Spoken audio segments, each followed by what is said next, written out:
We're at war all the time, still today. After thousands of years, we still go to war. We still are, people that like to fight, to conquer, and that's the way we live.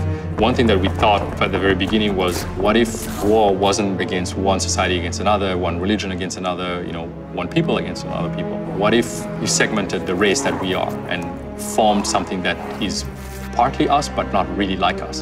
The half-breeds were formed out of that. By this point, hundreds and hundreds of years of struggle has already kind of occurred between humans and the half-breeds. Basically, our story kind of paints them as another top-tier predator just like man is. The half-breeds are based on lore that exists from stories that were told in different countries, in different civilizations, societies. In our world, werewolf is something that came from a lore that they probably believed in thousands of years ago, when it actually was a half-breed, an evolution of mankind. They still are, I would say, anatomically similar to humans, but they have, they're much taller, they're bigger, they have hides that are thicker, their musculature gets slightly augmented.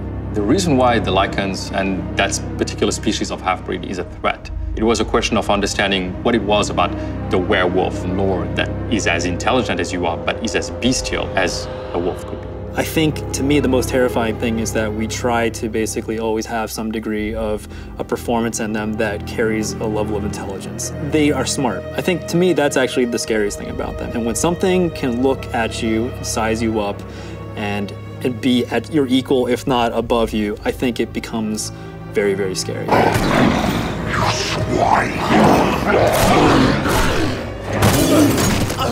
We really tried to capture the right balance of both human lupine anatomy and that level of imperfection that makes it not feel like this kind of action-y comic book creature, and much more like this is a creature that could have existed that we just haven't seen yet. The anatomy has to be right. If it doesn't look like it's built for the purpose that it needs to serve, it's gonna look kind of artificial. You don't want something to look like a man in a suit.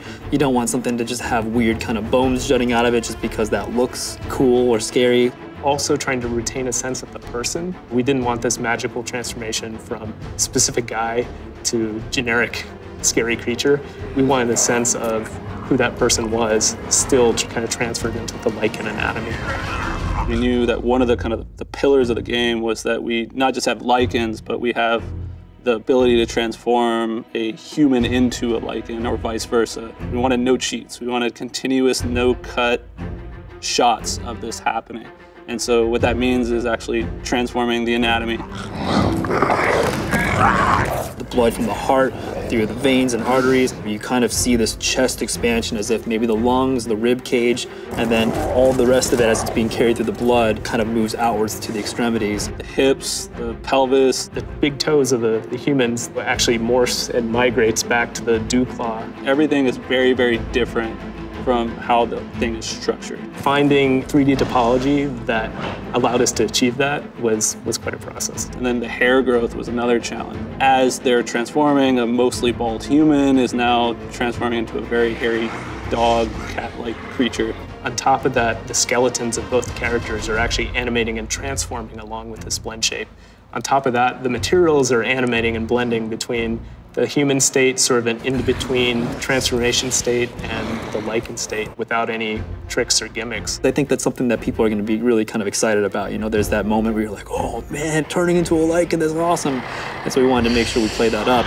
But once you feel like that thing makes sense and that it could really stand in front of you, I think there's this whole other layer of kind of emotion that sets in where you're like, wow, that's not just this thing that I take for granted as being a monster or something just, ooh, scary. It's like, that maybe could be something that, we just haven't found in the world. They're in hiding, we don't know where they are.